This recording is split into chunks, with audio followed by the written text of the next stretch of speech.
Do you podcast and need high quality audio, but maybe haven't found that recording solution that really works for you? If you will, give Riverside.fm a try. Riverside is made for anyone who would like to record quality audio and or video from anywhere. I've used it hundreds of times and I love how it records to the cloud and to my hard drive for you and your guest, and I don't have to fiddle around with the audio afterward. And because you listen to This Old Marketing, just go to Riverside.fm and use code JOE30, J-O-E 30, for a 30% discount off any Riverside membership plan. 30, baby. Give it a try today. And now, for your listening pleasure, here's Pulizzi and Rose, covering the week of media, marketing, and digital content news. This Old Marketing. Take it away, boys.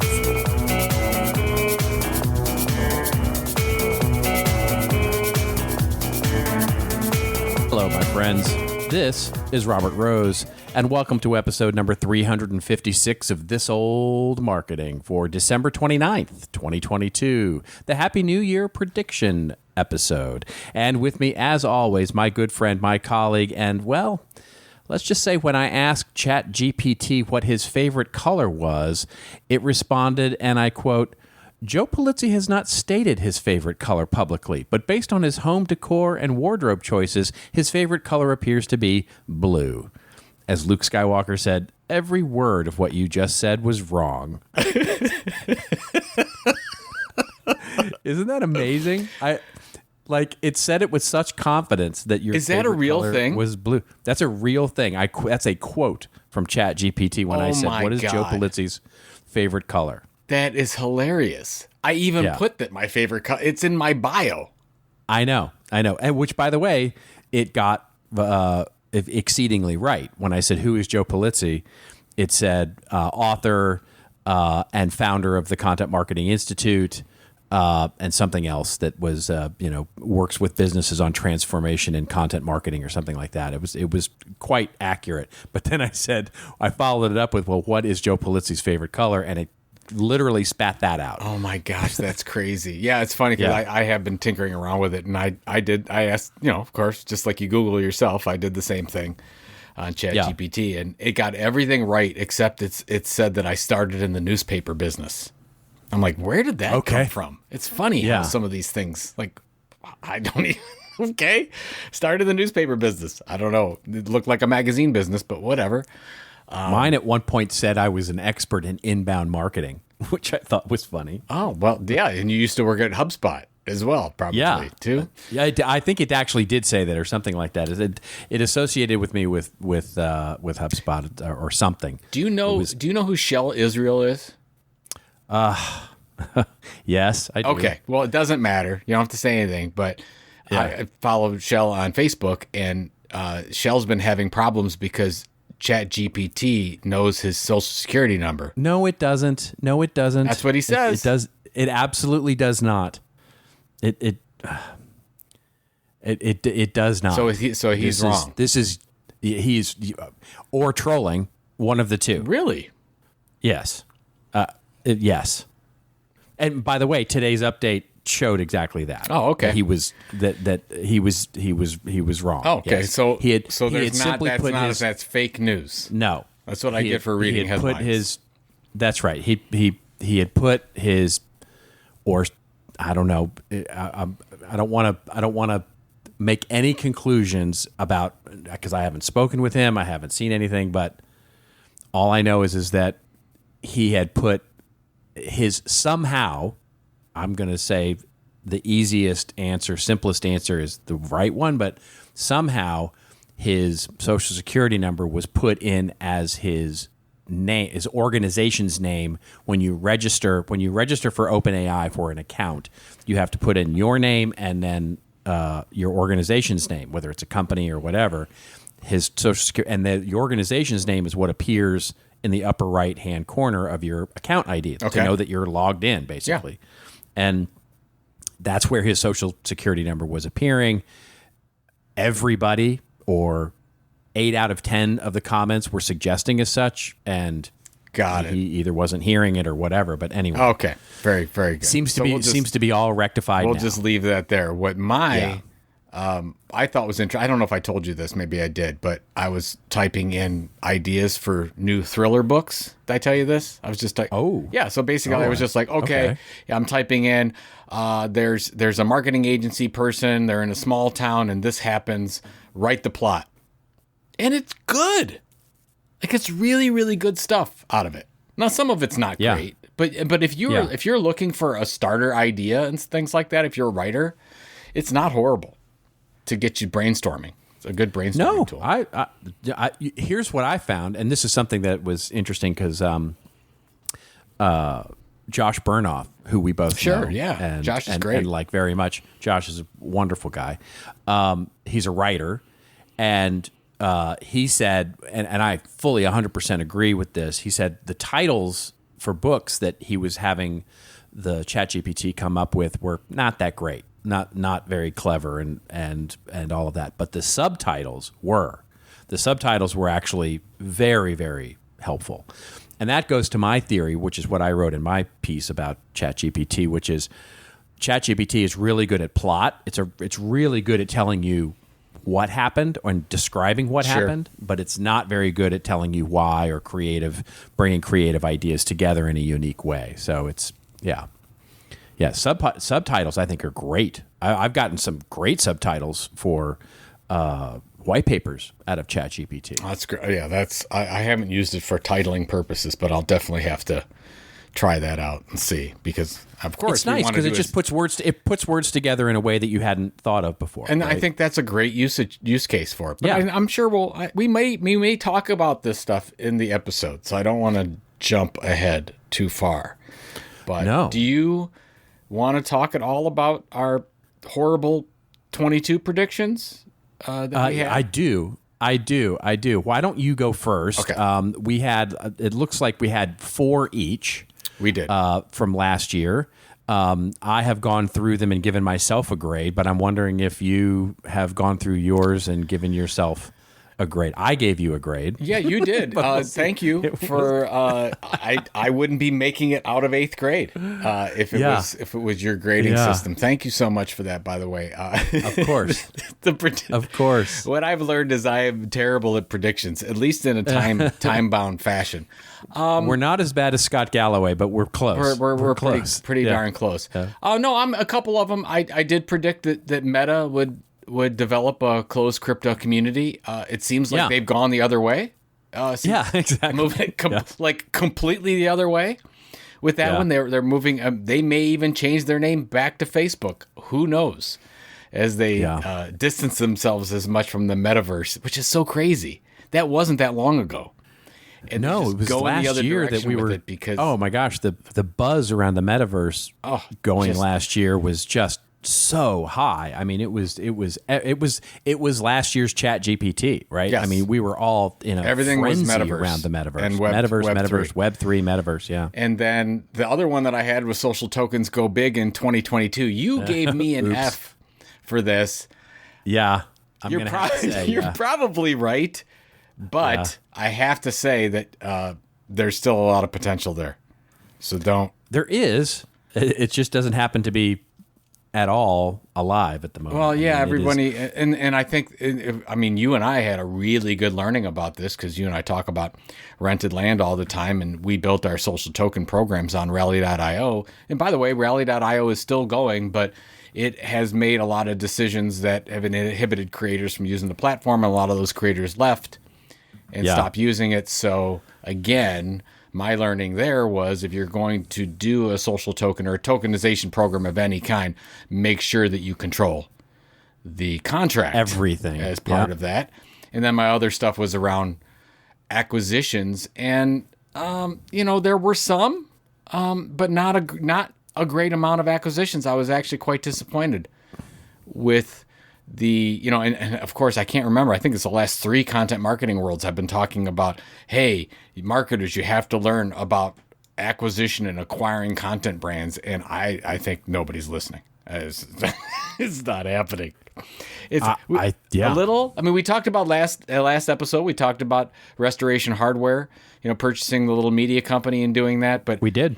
Yeah. It's either not being publicized enough where we can cover these things, or we're seeing a little bit of a down market in that, but I'm going to talk about that later anyways. So I think it was an interesting acquisition year overall, and I think a lot of that had to do with inflation. Everybody was really concerned about inflation this year, which we did not forecast. At the end of which we should have, which we should have. We should have known Absolutely with the number of money, with the amount of money printing going on, that we were going to see worldwide inflation.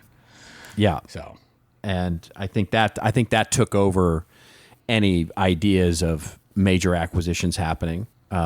Certainly those, the ones that did happen in the previous year were spent trying to figure out how to get rid of debt. It was all about how to get rid of debt this year. Yeah, if you look at the way that people were valuing companies from a stock perspective, it's changed from growth to value. And everybody's looking at them. It happens. It's cyclical. It happens all the time, where it'll go back to growth in a couple of years, but right now everybody's looking at balance sheets and cash on hand and limited amount of debt. And of course, to your point, a lot of those possible funny money acquisitions that could have happened have been taken off the table because we want to keep our cash. And that's exactly we're going to batten down the hatches, as they say. So how about your predictions from last year? My predictions were almost as bad, and maybe worse. I don't know. I don't know if you can be worse than mine. I don't know. Well, I also realized how oddly safe and I remember last year going, I'm going to make these really specific because I try and weasel out of them every year. And I realized after looking back at them, I was like, they're still pretty weaselly. So this year I'm going to make predictions that are really definitive and specific. So, good. So I'm either going to be way more right or way more wrong because it's still a little weaselly here. I said content marketing and content operations will merge in most businesses and become a content operations. I would give myself a B on that because I think we've definitely seen it happening, but no one's out there except me talking about it. So I'm sort of, who was it that said the best way to create to predict the future is to create it? Well, I'm out there creating it. So I think that's a little self-fulfilling and self-serving, I would say. But so there's that. I said Web 3.0 would stumble with security concerns, but then gets back on track for the latter part of the year. I give myself a B for the first part of that and then a C or an F for the latter part because it did not get back on track at all. And it didn't really stumble for security concerns as much as it did for what the hell are we doing concerns. Then I said a big tech, this is following on to your acquisitions thing. I said a big tech brand will buy one of the big media brands. Again, I'd give myself a D or an F on that because it just didn't happen. It didn't really, I don't think Restoration Hardware counts in that Probably in that scheme of things. And that's right. I look back on some of our news items that we covered about the acquisitions that did happen, and none of them were that big in terms of the acquisitions there. And then I said the funny one, again, not taking inflation into account. I said talent acquisition will be the number one priority for business. It's a priority, but it definitely was not the number one priority, especially toward the latter half of the year when so many layoffs started to happen in the tech sector, and probably will continue into the new year. And that's not necessarily a prediction; it's just you can see it happening. It's already starting to happen. The number of layoffs that are going on in that sector, and a number of my colleagues that I see that have either decided to move jobs or have been unfortunately forced to think about new jobs have said to me directly that it's a bad time to be looking for work right now. It's not. It's a noisy and filled place full of a lot of candidates. So it's if you're in the tech sector and in marketing in specific, it's hard right now, and acknowledge that for sure. I've heard the same thing. I've talked to a number of my friends who are at B2B executive level positions, and every one of them to a T is talking about we're laying off people. Yeah, and the interesting thing, what I'm hearing is that for those companies that are doing okay, because honestly, most of the companies that I'm speaking with are doing all right. Yeah, and it's an acknowledgement that they actually, right now anyway, as we record this at the very end of 2022, there's an acknowledgement that they need the talent. That it's not that they don't need it, and but there's an acknowledgement that we need the talent, but we've just got a hiring freeze. Some of the bigger tech companies I've heard have a hiring freeze until February. Some of them have a hiring freeze until beginning of March. So I think it's going to be January, February, and March are going to be a little struggly. But I'm still, as I've said on this show before, I'm still pretty. You'll hear it in one of my predictions, but I'm still pretty confident that it's not going to be a horrible 2023. I'm pretty positive on the year. I don't have any recession predictions, so I'm anxious to hear yours. But just as an overall, this is where the Intels are born. This type of environment we've talked about it many times. That's exactly right. If you double down now while everyone else is holding back, there's a huge opportunity. This goes for content creation as well. A lot of the companies that are doing a lot of content creation, they're like, oh, maybe we should not do that. Maybe we should not do that. Maybe we should just hold tight. Well, now is your opportunity. Go for it. That's right. That's right. All right. I'm excited. All right. How do you want to do this? Yeah. thing? Let's go. Well, do you want to go first or shall I go first? I'm happy to go We've got 5 first. each. I have 5 with a kicker, but they're small and Ooh, short. 5 with a kicker. All right. 5 with a kicker. I'm trying. Well, all right, I'm trying to increase my odds that one of these will be correct. So All right, well, then let me go first. Since wait a minute, hold on. You should go first. I'll go first since I got the kicker. I got the kicker. Yeah. So of course I've been talking about this on every social platform and email and everything that I own. In 2023, I believe that something happens to TikTok. One of two things. It's either sold, repackaged so it can stay functional in the United States, or okay, get specific. You got to tell me what's happening because I want us to be specific this year. Like which one is it going to be? Well, my gut says it's going to. Okay. You want me to be specific? I'll be specific. I do. The talk that there's going to be a lot more talk about TikTok being banned, but then there's going to be a deal done where TikTok is able to continue to function as a U.S. company. I don't know how that's going to happen, but I believe it will not, there'd be a TikTok U.S. version that has no ties in whatever way to Chinese owned ByteDance. That's my prediction. Is that specific enough? Specific enough. Okay, that's what I've been calling for the banning of it just because the security concerns, privacy concerns, we're getting more feathers are being ruffled on both sides.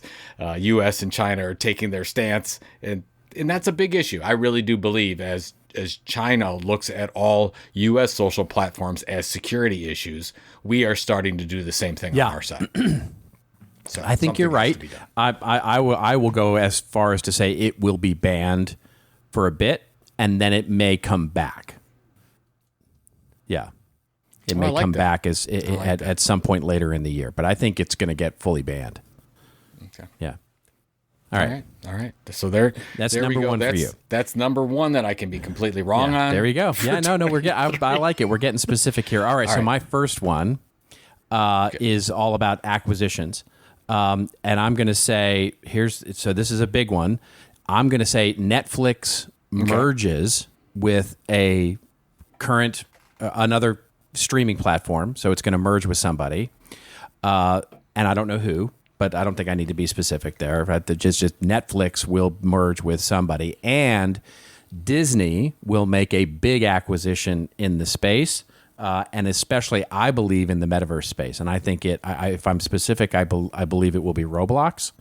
But Disney's going to make a big acquisition, and I believe it will be a metaverse. Disney buying acquisition. Roblox makes a ton of sense for Disney. I mean, just because by the way, they could integrate that in with their parks and with a number of other things that they do, and their streaming content. So that makes absolutely perfect sense. So that's right.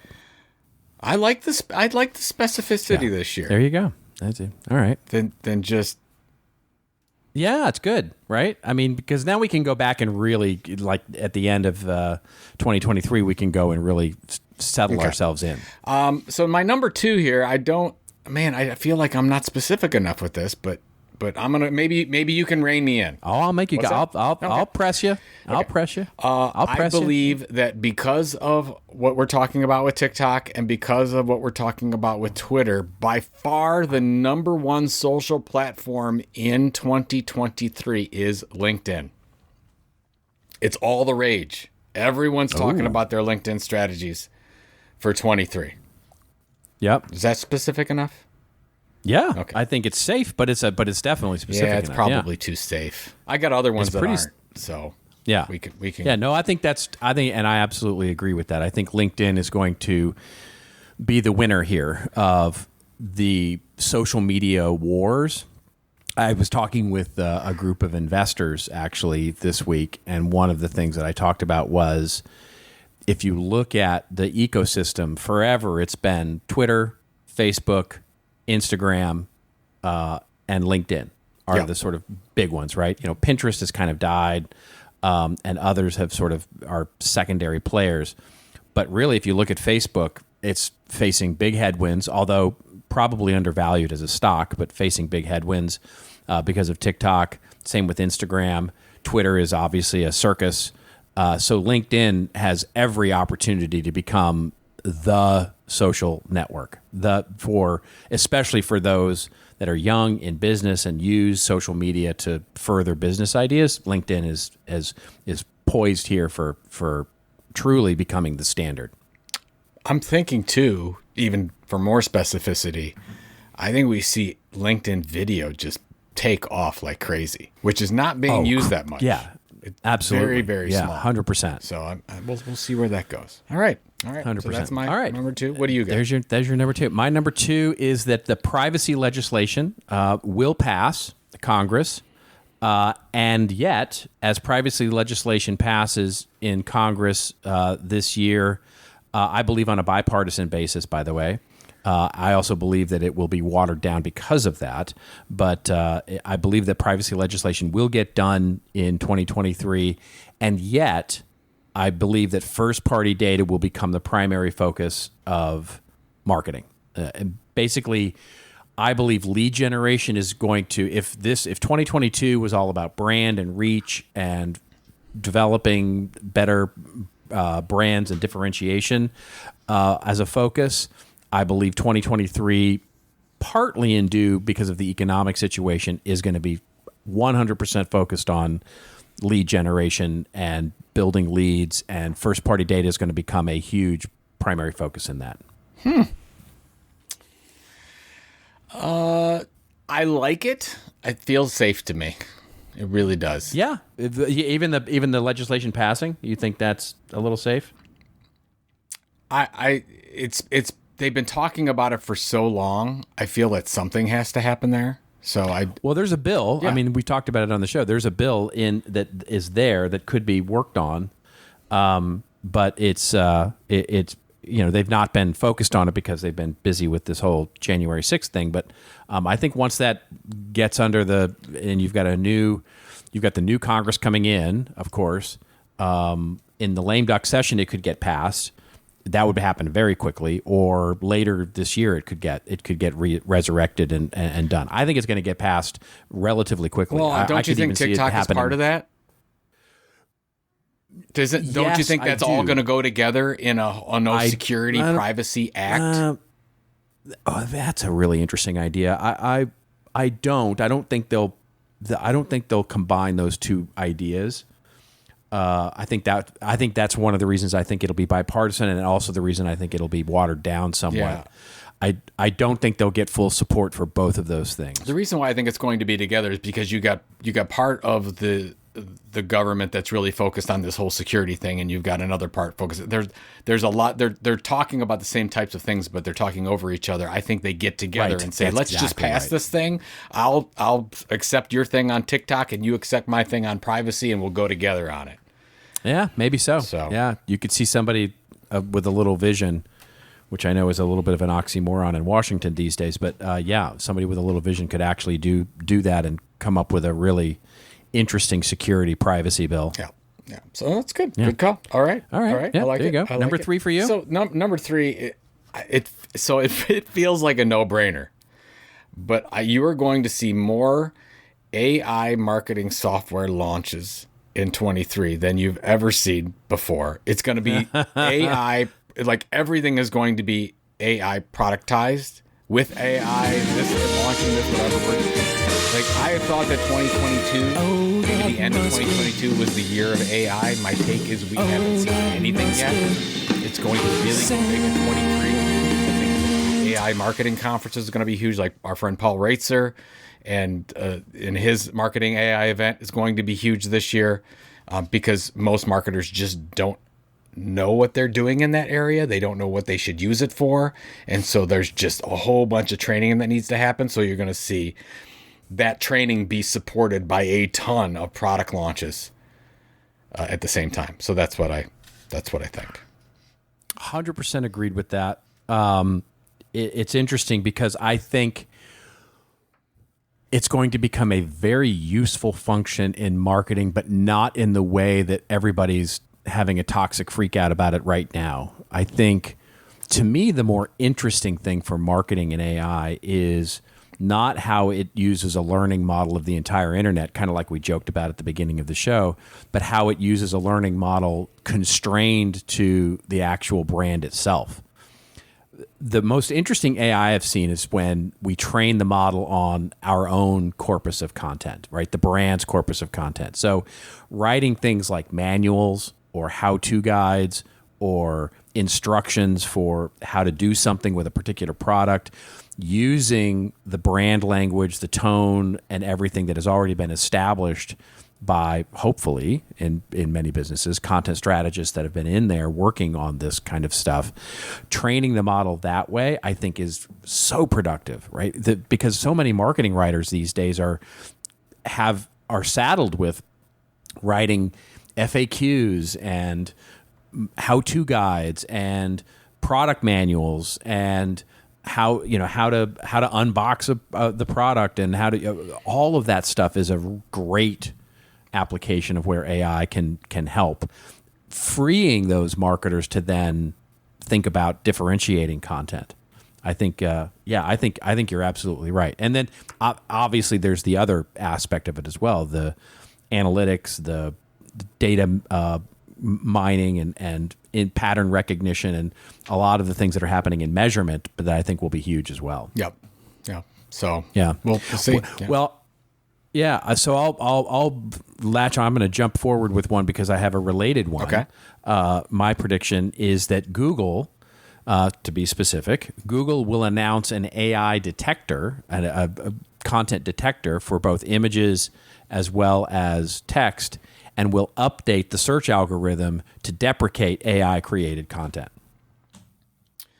Wow. How about that? That's when they announce that, it will have unintended consequences. In other words, they're going to start deprecating stuff that was human created, and there's going to be a lot of false positives. And I think it'll be interesting to see. That's not coming for probably a while into the new year, but I think Google will announce some sort of AI content detector that will enable a tool where you can go and put in a piece of content and see if it's AI or not. So can I add on to that real quickly? Sure. I'm going to say this is not a prediction. I'm going to just adjust yours a little bit and say it's already doing that. It just hasn't announced it. Oh, yeah. It's already been in the cake, if you will. And they're going to publicize it. So you're right. I think they're going to publicize it. We're going to say we've been doing this for the last 12 months or something like that. Right. And it's terrible. And the reviews, to your point, are going to be terrible because it's not going to work because they can't tell the difference anymore. That's right. It will. The wars of AI detection versus AI creation are on, and I think very much like we've seen with deepfakes over the last year and a half, which hasn't been terribly well covered, by the way. I thought where there are now deepfake detectors for videos that are being leveraged, and Google, by the way, is one of the leaders in this space. where that will become a thing. I think very similarly, you'll see detectors for things like ChatGPT or AI created text content as well. Interesting. I like that one. It's just gonna get so nuts. And we're gonna get nuts in here. I always imagined that AI content could be as good or better than human content in some ways. I just didn't realize how easy it would be to get it. It'd be like, boom, I'm going to click this button and there it is. That's what I need for right now. Not great storytelling at this point, but for functional content purposes, it's pretty darn good. So that's the thing. It's going to be as good or as bad, right? Yeah, that's true. That's true. Using the learning model of, let's be honest, the internet is stupid, right? The internet is, when we look at the entire corpus of the internet, overall, you look at that bell curve in terms of the intelligence of the internet, it's pretty stupid. And so, as evidenced by the fact that it thinks your favorite color is blue, and it could not be more obvious if you did image pattern searching, if you looked at every single image of you, plus what you have explicitly stated on bios, literally down to my favorite color is orange. It's not good yet, and it may get better, but because it uses the internet as its learning model, it's never going to be. It will only be as smart as the internet, right? Which honestly isn't that smart. It's scary that we might all just become more dumb as a community because we just accept the very confident nature. That's why that AI is spitting out this content. We're just like, well, because I told you, what was it, a couple episodes ago? I said, who coined the term content marketing? And they got it wrong twice. Right. So it's not that hard to find out this information, but that's right. But again, that's I right. guess, well, which is why I think constrained learning models will be much more interesting for AI than the open learning models. In other words, niche applications of AI for things like healthcare or things like looking at very constrained corpuses of content for the learning model curated by humans will be I think much more interesting. So I think what you'll start to see is verticalized AI engines that start to look at things like medical libraries or legal precedent, right? That how to look through a huge database of legal decisions to find the ones that are most applicable to your particular case. Those kinds of things will become really fascinating, I think. Fascinating. Good stuff. Okay. Yeah. You want to hear my next one? I do. Okay. I absolutely do. This is regarding content acquisitions. We've done this many times, but I'm going to be specific when I say this. The first 6 months, nothing happens. We're going to hear pin drop. But then it's going to get huge at the second half. And you're going to see 3 to 6 major content acquisitions from larger brands of media companies. So nothing in the One of first 6 these months. years you're going to be right on this. One of these years you're going to be right. Nothing in the first 6 months. And the next 6 months is going to be crazy. It's going to be crazy time. Yeah. It is. It's gonna be. I think that's true, especially for the ad-supported models. I think you're going to see a lot of consolidation in that market, and you may see a lot of brands acquire these things. It's gonna be nuts, crazy town. Yeah, it's gonna happen. Unlike Apple buying Disney, this one that you've made every year for the last 10 years, it actually might come true this year. It's happening, sweetheart. It's happening. All right, what's your fourth one? It's happening, sweetheart. My fourth one is, I'll go back to the one I skipped over, which is about the recession. I do believe the recession will hit in early 2023, but I also believe it will be very mild and mostly focused on the tech sector.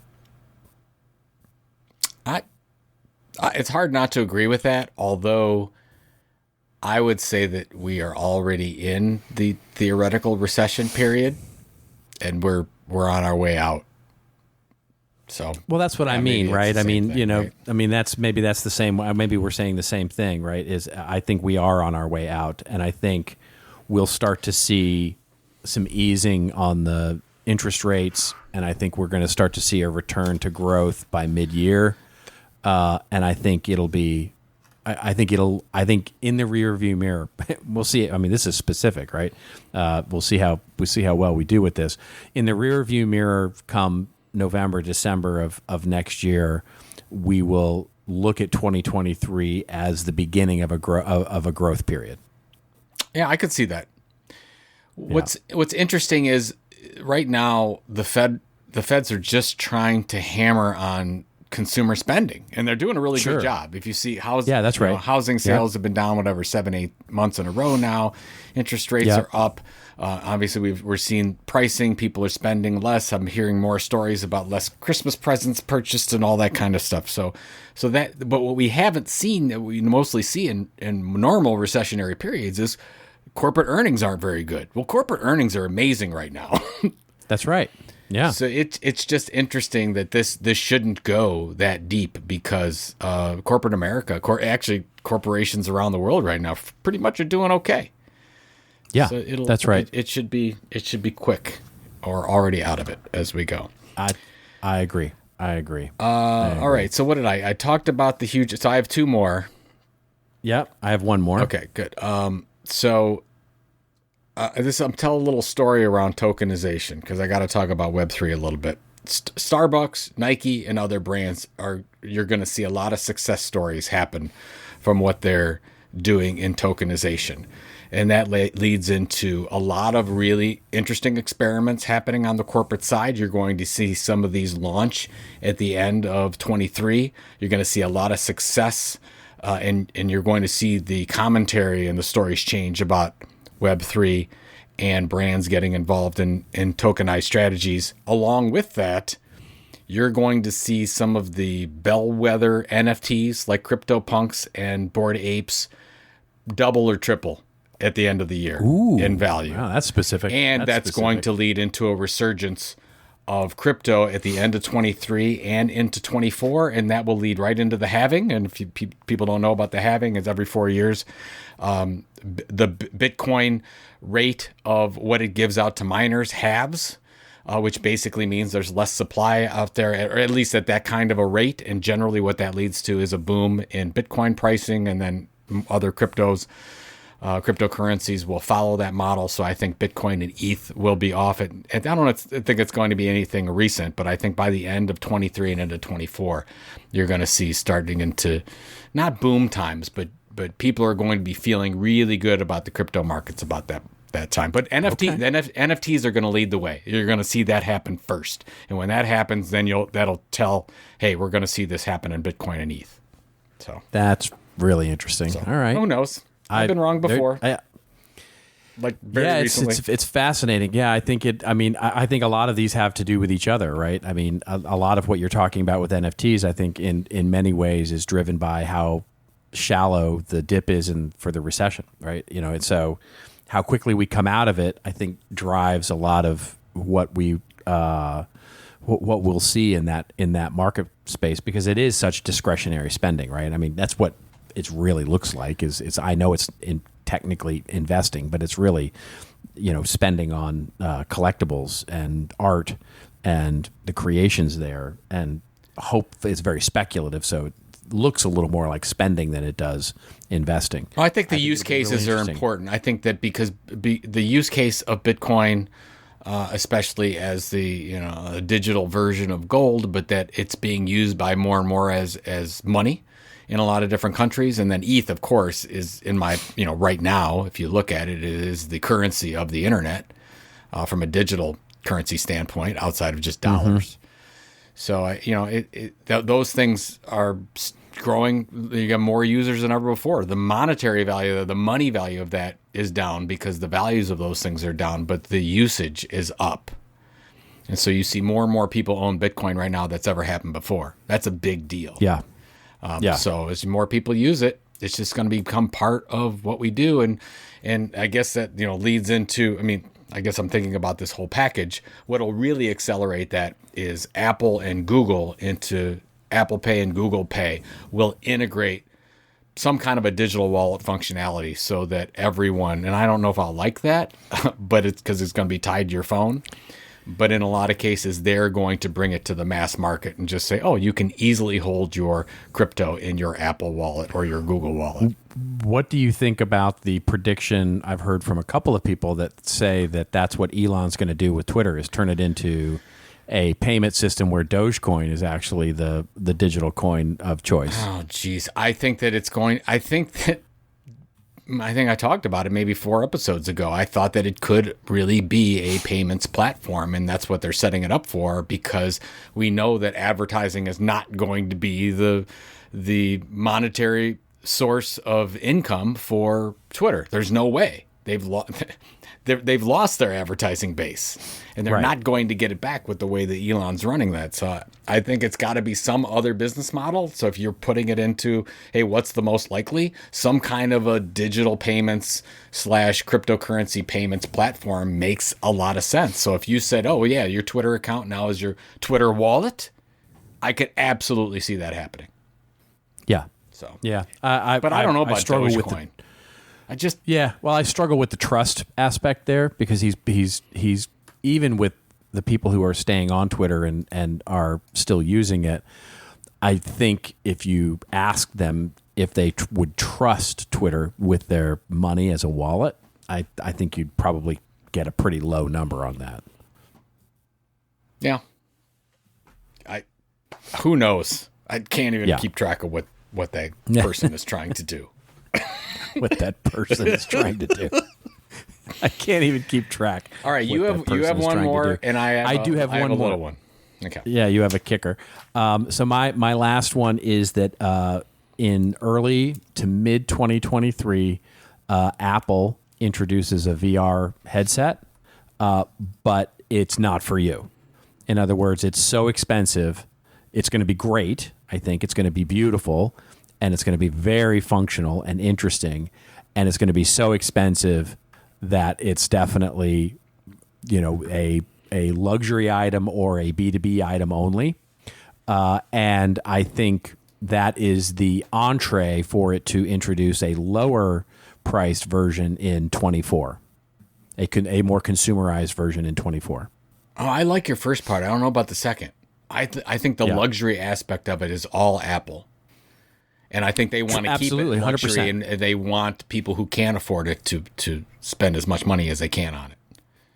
That's right. I think, and that's what I mean. It's a luxury. It will be a high end, very luxury item, and worth it or not, we'll see if the technology is there and whether the content is there or not.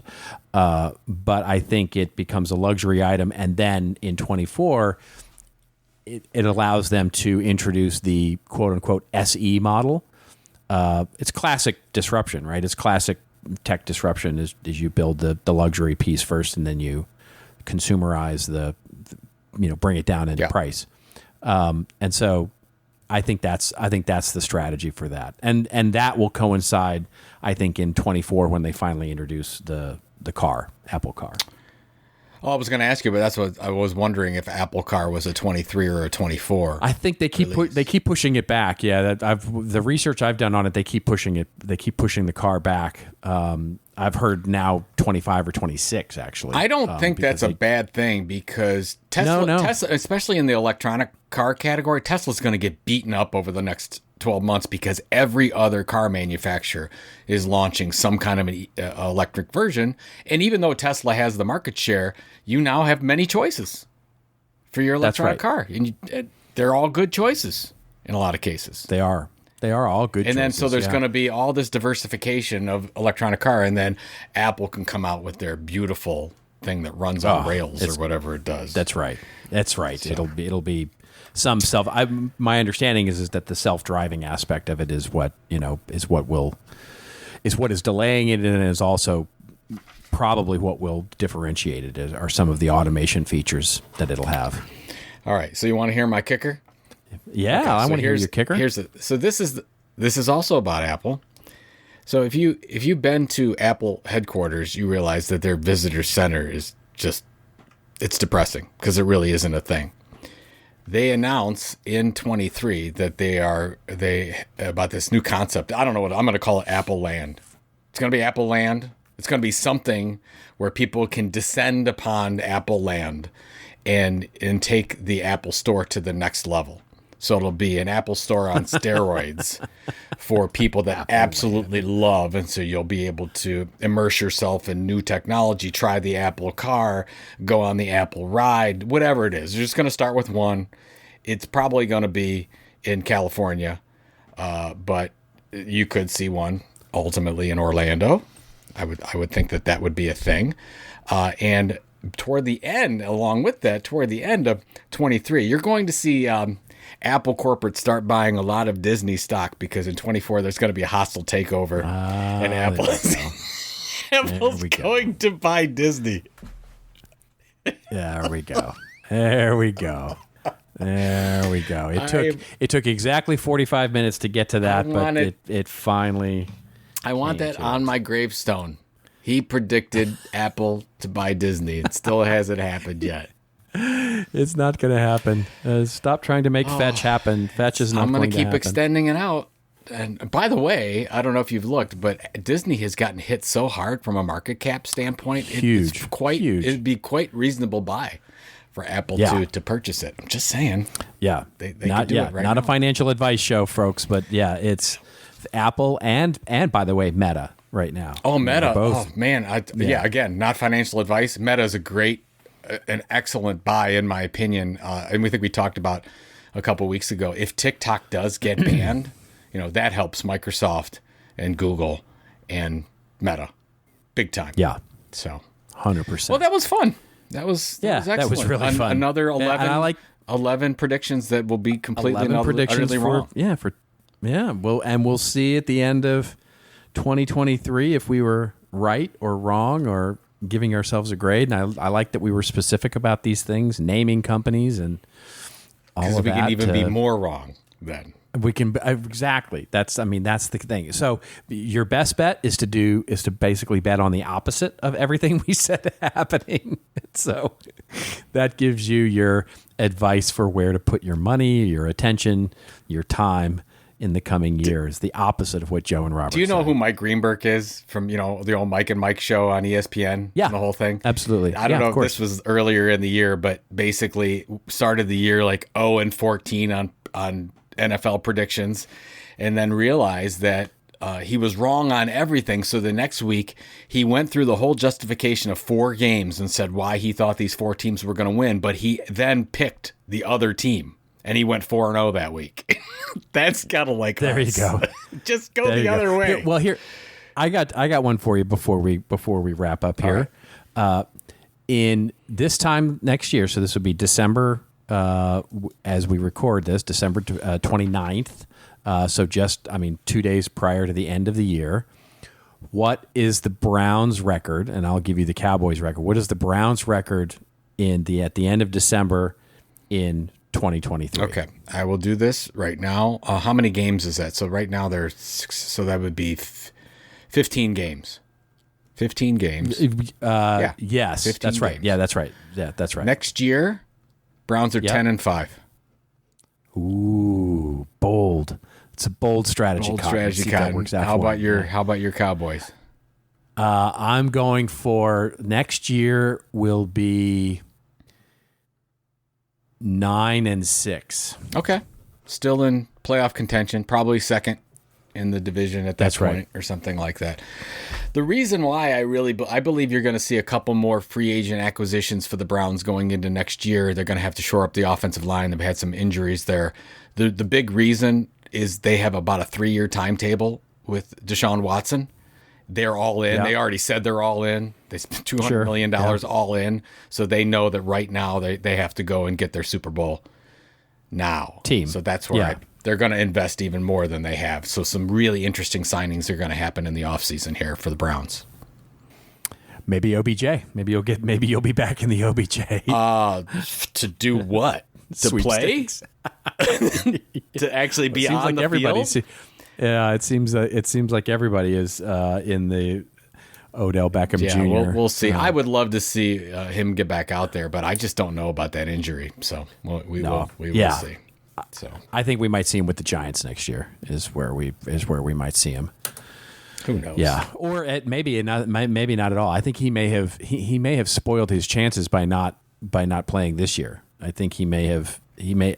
I disagree with the strategy that he's taking, which is to sit out playoffs in order to make himself fresh and available for the new season next year, which is what I think all this was, by the way. I think the whole hype around him coming back was all theater to get everybody all flustered and raise his stock value for a multi-year deal in the offseason.